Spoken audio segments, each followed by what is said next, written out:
நியூசிலாண்டில இந்த மலை அடிவாரத்துக்கு கீழ தாங்க கேம்பிங் பண்ண வந்திருக்கோம். நியூசிலாண்டில இந்த கேம்பிங் கல்ச்சர் வந்து ரொம்ப ரொம்ப ஃபேமஸ். நாங்களுமே பார்த்தீங்கன்னா, பல வருஷமா வந்து கேம்பிங் பண்ணிக்கிட்டுருக்கோம். ஸோ இந்த வாட்டி வந்து எங்க ஃப்ரெண்ட்ஸோட தான் கேம்பிங் பண்ண வந்திருக்கோம். ஸோ 2 டென்ட்டும் ஃபர்ஸ்ட்டு போனோனேயும் செட்டப் பண்ணியாச்சு. ஸோ இந்த டென்ட்ல நம்ம ஓவர் நைட் தங்க போறோம். ஸோ டின்னருக்கு வெளிலலாம் எதுவும் வாங்கல. வீட்ல இருந்து எல்லா ஐட்டம்ஸும் வந்து பேக் பண்ணி கொண்டு வந்தாச்சுங்க.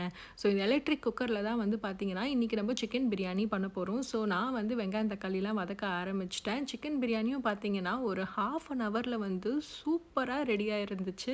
சைடுக்கு வந்து பார்த்தீங்கன்னா, சிக்கன் இந்த மாரி மசாலால மேரினேட் பண்ணிட்டு, எங்களோட டென்ட் வாசல்லயே வந்து இந்த சின்ன ஸ்டவ் வச்சு குக் பண்ண ஆரம்பிச்சுட்டோங்க. நாங்க குக் பண்ணி முடிக்கிறதுக்குள்ள இருட்டிடுச்சு. சின்ன டார்ச் லைட் வெளிச்சத்தில இந்த மாதிரி சுட சுட பிரியாணியும் கூட இந்த மாரி சைட்ஸ் எல்லாம் வச்சு ஃப்ரெண்ட்ஸோட ஜாலியா கதை பேசிட்டு சாப்பிடுற அந்த ஹாப்பினஸ்ஸே தனிதாங்க. சாப்பிட்டுட்டு எல்லாரும் டென்ட்டுக்குள்ள இந்த மாரி போயாச்சு. சின்ன இந்த டார்ச் லைட் வச்சுட்டு நெறைய நேரம் உட்காந்து கதை பேசிட்டு இருந்தோம். பசங்கலாம் தூங்கிட்டாங்க. நாங்களும் கொஞ்ச நேரம் கழிச்சு தூங்க போயாச்சு. காலையில எந்திரிச்சோனையும் பிரேக்ஃபாஸ்ட்டும் டென்ட் வெளியிலேயே தான் குக் பண்ணிட்டு இருந்தோம். ரொம்ப ரொம்ப ஒரு ஹாப்பி அண்ட் மெமரபிள் ட்ரிப்பா இருந்துச்சு. எப்பவும் வந்து ஆடம்பரமா வந்து பெருசா பண்ணணும்னு அவசியம் இல்ல. இந்த மாதிரி சின்ன சின்ன ட்ரிப்புமே வந்து பார்த்தீங்கன்னா, லைஃப் லாங் நம்மளுக்கு மெமரீஸா வரும். இன்னொரு விளாக்ல பார்க்கலாம். பாய்.